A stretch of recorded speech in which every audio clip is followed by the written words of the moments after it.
Buenas noches, bienvenidos al análisis de las 8:45, totalmente en vivo y junto a Cristian Castillo estaremos hoy por la noche analizando el tema. Y lo anticipo de una vez, es el proyecto de presupuesto de ingresos y egresos del Estado para el ejercicio fiscal 2022. Cristian, buenas noches, un gusto. Don Mariano, buenas noches. Un fin de semana previo ya a las festividades del Bicentenario, una fecha que prácticamente en el año pasó casi desapercibida. El Canal Antiguo ha hecho programas muy interesantes al respecto, pero vale la pena recordarle a la población que es un tema de identidad, también pasa por el sentirnos guatemaltecos y el poder en esta época, independientemente de las corrientes de interpretación, es una conmemoración de los Una conmemoración importante y bueno, ya que Cristian se introdujo el tema, los invitamos para que mañana, lunes por la noche, junto a Carmina Valdizán nos acompañe. Vamos a tener otro programa especial relativo a la independencia, Cristian, así que los invitamos. No quiero adelantar mucho, eso ya es, le dejamos la expectativa, pero será en función del Bicentenario. Bueno, ya anuncié el tema de hoy por la noche, el proyecto de presupuesto 2022 que asciende a 103.099 mil millones de quetzales. Para este análisis tenemos dos invitados a quienes les doy la bienvenida, Mario García Lara y Edgar Balcells. A ambos buenas noches, bienvenidos. Muy buenas noches. Bien, gracias. Buenas noches, mucho gusto. Gracias por atender la llamada. Bueno, el monto global ya lo indiqué solo como una referencia, 103 mil millones, sí, casi 104 mil millones, lo vamos a dejar ahí para no complicarnos con las cifras, de los cuales ingresos corrientes 79 mil, ingresos de capital 1.81 mil millones, fuentes financieras, un tema preocupante, más de 24 mil millones de quetzales en fuentes financieras para poder financiar este presupuesto, y en gastos tenemos 70 mil en funcionamiento, 70 mil millones de quetzales en funcionamiento, inversión tan solo 18 mil millones y el servicio de la deuda ya supera los 15 mil millones de quetzales. Bueno, con esas cifras, Mario García Lara, bienvenido. Su análisis inicial, por favor. Buenas noches, Mariano, Cristian. Pues yo creo que el presupuesto es una herramienta sumamente importante para definir la orientación de la política fiscal. Y este presupuesto que se está presentando por parte del Ejecutivo al Congreso tiene aspectos, creo que positivos algunos, y tiene otros que son luces de alarma que hay que mencionar. Pero en general creo que el ejercicio que está planteando el Ejecutivo como iniciativa ante el Congreso tiene buenos mensajes en el sentido de que está planteando la necesidad, que creo que es el mensaje más importante en materia de política fiscal, planteando la necesidad de reducir el déficit fiscal, que fue extraordinario en 2020, por supuesto, por culpa de la pandemia, y el gobierno adquirió el compromiso de ir reduciendo el déficit gradualmente en los próximos años, y ese es un mensaje que se está mandando en este proyecto. Sin embargo, hay ahí ciertos bemoles debido a cómo van las cifras este año que hacen que el presupuesto entregado al Congreso tenga que ser todavía ajustado dentro del Congreso para de verdad cumplir con ese propósito trascendental que es regresar las cifras fiscales a niveles sostenibles en el mediano plazo. Doctor Balcells, este planteamiento que hace el licenciado García Lara de volver hacia una senda de control macroeconómico pareciera contradictoria cuando tenemos un salto de 10 mil millones de quetzales del presupuesto o de lo que se agendó para este 2021, teniendo en cuenta que sigue el monto global de 107 mil millardos aprobado para el 2021, pero las readecuaciones del gobierno plantearon que para este año el presupuesto más o menos lo iban a ajustar a los 94 mil millones. Hay un salto de por lo menos 10 mil millones que llama la atención no solamente en los destinos, sino también en la forma de financiarlo. ¿Cuáles son sus apreciaciones iniciales, doctor? Bueno, yo sinceramente creo que la preocupación y el discurso principal no es ese. Los presupuestos en todos los países civilizados y del hemisferio occidental se están planteando en una época en donde todavía hay una gran aflicción de la gente por la pandemia. Y entonces, en ese sentido, yo lo que veo es que el presupuesto tiene una serie de asignaciones precisamente dirigidas a ese tema. Por ejemplo, una asignación importante que se sigue haciendo al Ministerio de Salud. Recordemos que el año pasado se inició una serie de ampliaciones presupuestarias dirigidas al tema de salud y a los temas de protección social. Y en ese sentido, la preocupación, creo yo, que debe ser cuánto de esas asignaciones están destinadas precisamente a esos dos grandes rubros, a salud y a protección social. Y en ese sentido, buscar una mejor calidad del gasto y efectos multiplicadores, por ejemplo, en la inversión pública.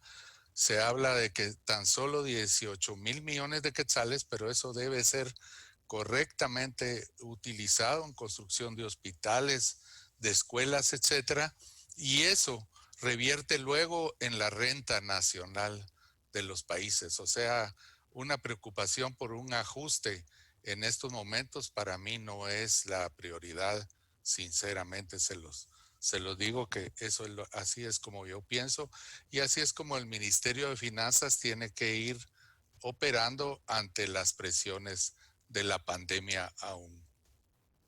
Gracias, Edgar Balcells. Bueno, hay que recordar que seguimos trabajando con el presupuesto aprobado mediante el decreto 25/2018. Es el tercer año en el cual realmente estamos en una situación complicada financiera. Y más allá de las opiniones, si se está de acuerdo, la verdad, hay ciertos principios que no deben de abandonarse, como es la disciplina y el orden hacendario. Y eso realmente lo hemos tenido por varias razones que ir ajustando y aceptarlo temporalmente, una temporalidad que ya debe terminarse. Plantean un déficit del 2.8% del PIB para el año 2022. Pero, Edgar Balcells, aquí hay algunos temas que llaman la atención y uno es este tema del servicio de la deuda, ya lo mencioné yo, más de 15,000 millones dedicados a esto. ¿Acaso dentro de los escenarios ya no resulta ya preocupante que estemos dedicando tantos millones al servicio de la deuda pública? Sí, preocupa en el sentido de que si esa deuda no está dirigida a una política fiscal, a una calidad del gasto y a rubros de gasto que sean prioritarios hacia la reactivación. Recordemos que también estamos ante una exigencia no solo de pandemia, sino todo lo que es el síndrome pospandemia, necesidades de protección social muy claras, el gasto de bolsillo hospitalario, por ejemplo, el gasto privado de la gente en salud tiene que tener una revisión fundamental, pero también un proceso de calidad del gasto en donde hay que revisar ese tipo de endeudamiento, a qué rubros está dirigido. Entonces, esa creo yo que es el meollo de la cuestión en materia de endeudamiento. Hay países, por ejemplo, los déficits fiscales, cuando uno revisa en la revista The Economist, están arriba del 10% en buena parte de los países desarrollados. Eso no quiere decir no tener disciplina fiscal, pero son las necesidades sociales, sobre todo las que apuntan precisamente a la búsqueda de esos destinos del gasto y esa asignación del gasto. Yo creo que el Congreso ahí tiene un papel que jugar muy importante y como lo están haciendo precisamente en estos últimos días, revisando algunos temas en materia de adquisiciones para salud, etcétera. Le voy a pasarle la palabra y que pregunte, Cristian, solo yo me refería al servicio de la deuda 15,000 y no a las fuentes de financiamiento del presupuesto 2022, porque esas superan los 24,000 millones de quetzales, Edgar Balcells. Pero bueno, Cristian, por favor. Licenciado García Lara, hay un positivismo en torno a cómo se está comportando el tema de la recaudación. No obstante, algunos economistas en el país han referido que lo que está viviendo Guatemala en este momento es un rebote producto de la pandemia. Y si eso lo llevamos al 2022, la proyección de recaudación para el año 2022 alcanza casi los 80.000 millones de quetzales. ¿Hay forma macroeconómica de sustentar este monto? ¿Considera que hay posibilidades de que la economía mantenga su ritmo de crecimiento que ha tenido en los últimos 2 trimestres? Bueno, yo creo que uno de los aspectos positivos del proyecto de presupuesto que se presentó para aprobación del Congreso es que basa sus estimaciones en las proyecciones más prudentes, menos optimistas que realizó el Banco Central. Creo que es una buena medida basar el presupuesto en las proyecciones más prudentes. Y en ese sentido están esperando en el proyecto de presupuesto un crecimiento económico de 4% para este año 2021 y de 3,5% para el año 2022. Y creo que son cifras razonables.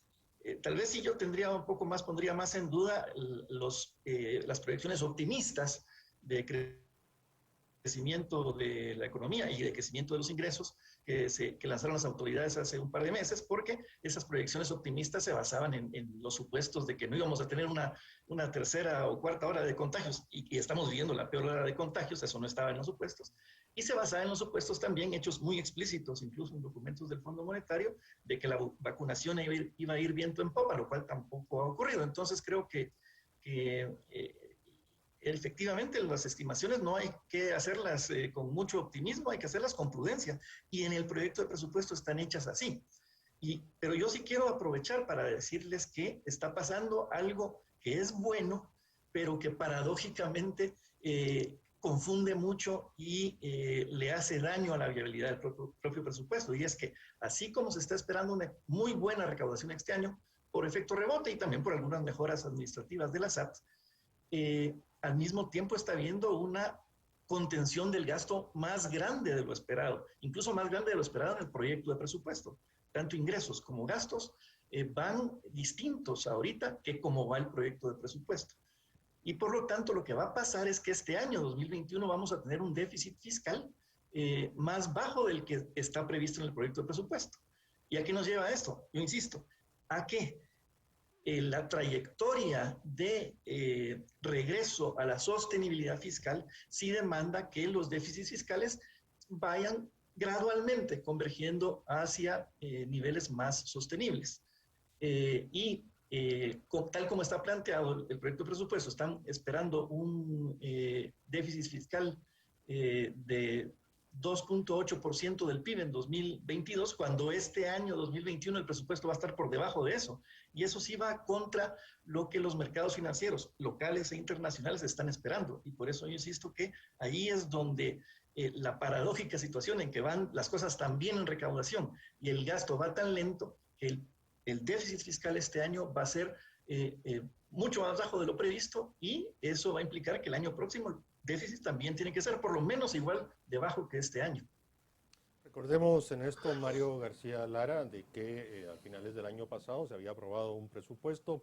Al final, por protesta pública, no se terminó el trámite de aprobación y ratificación, un hecho que sigue generando mucho cuestionamiento del proceder del Congreso y del Ejecutivo. Y bueno, y después ante la demanda que se hizo el Ministerio del organismo ejecutivo, no digamos solo el Ministerio de Finanzas, hizo caso omiso y sencillamente dijo, no se preocupen, voluntariamente no vamos a aplicar los 107.000 millones, sino como decía Christians, entonces vamos a irnos ajustando voluntariamente 94.000. Pero bueno, discusiones abiertas que realmente hay que seguirlas cuestionando.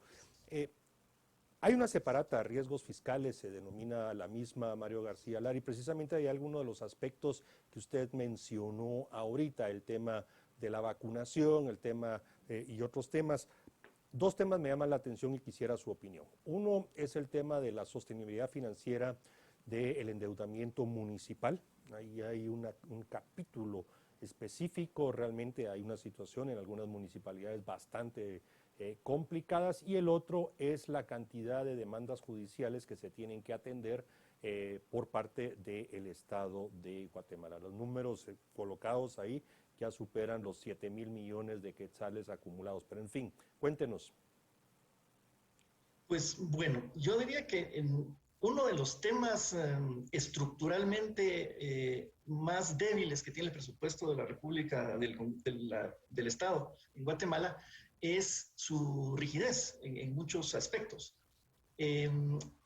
Y uno de los temas que preocupa es el gasto que hacen las municipalidades y los consejos de desarrollo, también lo voy a decir, que no solo en el caso de las municipalidades utilizan aportes directos presupuestados en el presupuesto de la nación, sino que además se endeudan mediante mecanismos que, como está en ese anexo, generan contingencias, porque habría que preguntarse si, tratándose de deuda de entidades públicas, no debería ser aprobada por el Congreso de la República, y mucha de esa deuda municipal no es aprobada por el Congreso de la República, lo cual podría contravenir la propia Constitución de la República. Al final de cuentas, esa deuda podría ser considerada como una deuda del Estado, por ser de entidades públicas, y causar una contingencia al fisco.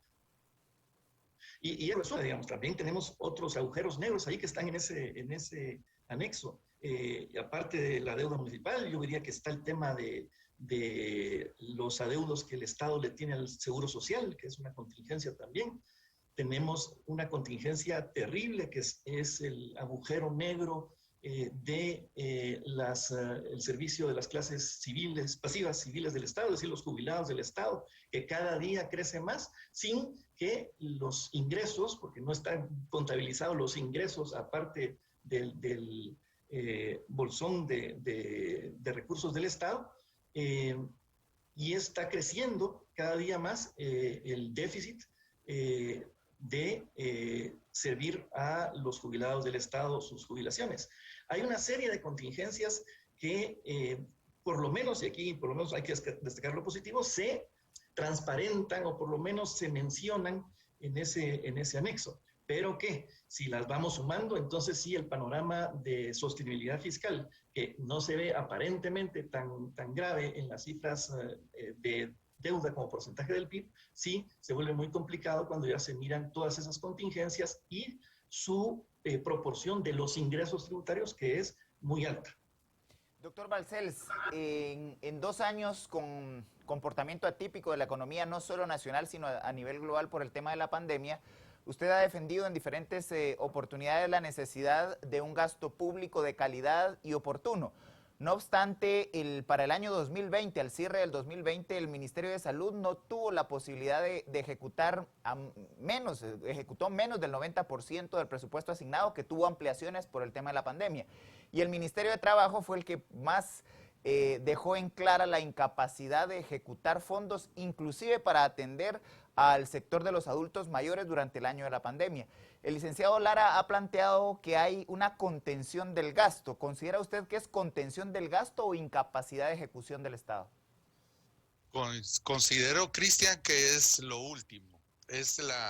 Hay mucha ineficacia en la administración pública y por eso nosotros en diversos grupos de pensamiento en los que yo participo, hemos estado haciendo propuestas muy importantes en relación con la modernización del Estado, el tema del servicio civil, la necesaria reforma de las adquisiciones del Estado.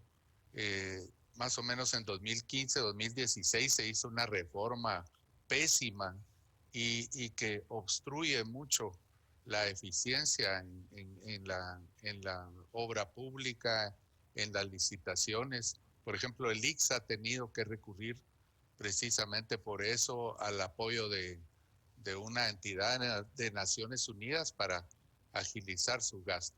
Pero tiene que ver también con la falta de capacidad de mérito en las instituciones del Estado. Por ejemplo, en el Ministerio de Salud es sintomático de ello el poco desarrollo que ha tenido, el escaso avance que ha tenido el programa Crecer Sano del Banco Mundial, que hubo mucha insistencia por diversos sectores por empujarlo.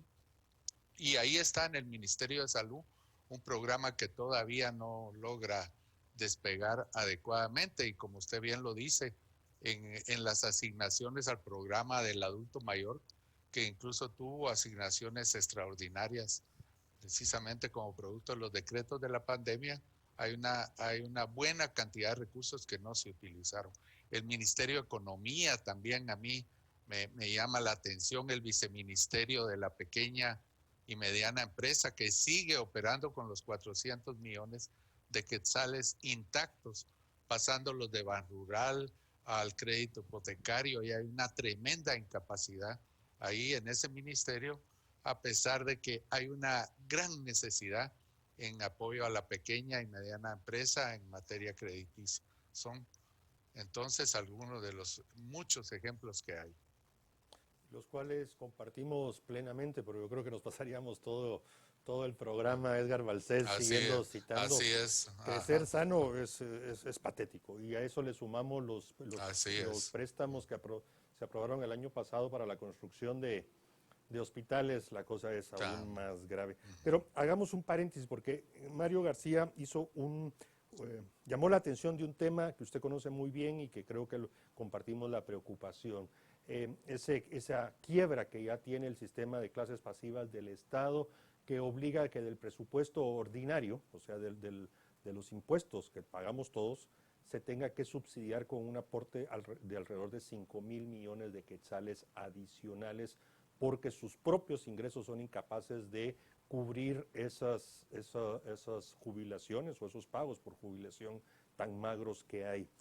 ¿Qué podríamos hacer, Edgar, precisamente porque esta cifra de los 5,000 millones para 2022 es una cifra que va creciendo y cada vez se acelera más? Es la necesidad de subsidiar por quienes nunca hemos contribuido ahí. Bueno, en mi caso sí, pero digamos la mayoría de gente no ha contribuido ahí, pero que sí tiene que pagar para que se sostenga ese sistema. Edgar. ¿A quién es? Para mí, Mariano. Sí, correcto, Edgar. Bueno, mira, esa es una pregunta central en estos momentos, porque tiene que ver precisamente con las necesarias reformas en materia de protección social y previsionales que hay. Habemos, por ejemplo, algunos que estamos como a medias entre ese régimen del Montepío y el del IBS, del IX, o sea que hemos contribuido a ambos. Y yo considero que es vital proceder a una reforma del sistema de protección social, porque incluso yo veo algunos abusos que existen. Por ejemplo, hay jubilados que tienen fondos de la hacienda pública y tienen previsión social, por ejemplo, del Banco Guatemala, de la Universidad de San Carlos, del IBS. Eso es imposible seguir es muy regresivo el esquema. Entonces va a tener que tener un aporte no contributivo que se llama del Estado, y una reforma previsional que se estuvo trabajando bastante de buena forma en los años 90, pero que precisamente por la necesidad de acudir a lo que se denomina aporte no contributivo, el aporte del Estado sigue careciendo de un empuje. Y en ese sentido, yo lo que he venido considerando es que debe verse también un esquema más conjunto entre el sistema de IBS y este sistema de Montepío. Tienen que hacerse unos diseños institucionales muy importantes, porque el régimen que maneja el Ministerio de Finanzas y que tiene la responsabilidad el Ministerio de Finanzas de mantener está completamente quebrado. Entonces, eso se denomina una reforma previsional de un carácter integral. Hay demasiados privilegios en algunas instituciones, el Instituto de Previsión Militar, por ejemplo, la Banca Central, la Superintendencia de Bancos, tiene completamente otro tipo de esquemas, a costa también de la hacienda pública. Entonces, eso hay que revisarlo completamente, y lastimosamente no hay yo, por ejemplo, de estos casi 6 años que estaba en el ICS, he hablado muy poco en la junta directiva se habla muy poco de esos temas y más que todo la prioridad es la parte médica y clínica. Yo creería que hay que acometer un proceso de diseño y tu pregunta es clave en la Guatemala del futuro, Mariano. Licenciado García Lara, dos temas que llaman la atención en el presupuesto 2022 es uno, el bono escolar. La ministra de Educación el pasado viernes en esta misma tribuna planteaba que dicho bono cubre más o menos el 50% de los estudiantes en este momento. Y el ministro de Finanzas, cuando se presentó el proyecto de presupuesto, refería que hay monto específico para el 2022 para este seguro escolar, pero además la importancia que le da el gobierno de que en el 2022 pueda ampliarse la cobertura. ¿Cómo ve el financiamiento de este bono escolar y la utilidad en un momento en donde los alumnos no están asistiendo presencialmente a las escuelas? Bueno, yo creo que esto es parte de la forma en que se hace el presupuesto tradicionalmente en el país. Y es que, por ejemplo, estuve en un foro sobre esto la semana pasada y a mí me sorprendió escuchar que un alto funcionario del ministerio con muchos años de trabajar ahí decía que el propósito del presupuesto, del proceso presupuestario, era definir un techo y repartirlo según las demandas y las prioridades que fueran surgiendo en los procesos de consulta con las distintas entidades.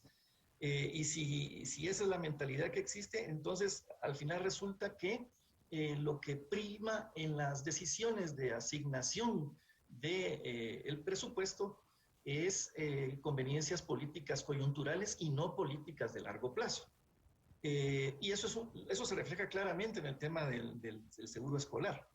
Incluso en el tema del presupuesto del Ministerio de Salud, que es el rubro que más aumenta en el proyecto de presupuesto comparado con el presupuesto vigente. Y eso es digamos, visto el número grande, uno podría decir, bueno, qué bueno que el Ministerio de Educación están asignando para 2022 más de 2.300 millones de quetzales que en el presupuesto vigente. Pero cuando uno mira qué hay adentro y se da cuenta que es un bono que no va a ir o no está bien diseñado y no está debidamente financiado, cuando se da cuenta que el 85% de esos 2.300 millones es para salarios de maestros, sin que haya ninguna política de verificar que la efectividad de los maestros, la calidad de enseñanza que dan los maestros va a mejorar. Uno puede ver que hay un problema ahí, como bien lo decía el doctor Balcells, hay un problema de calidad de gasto muy grande en todo el presupuesto. Y cuando uno mira también cuáles son los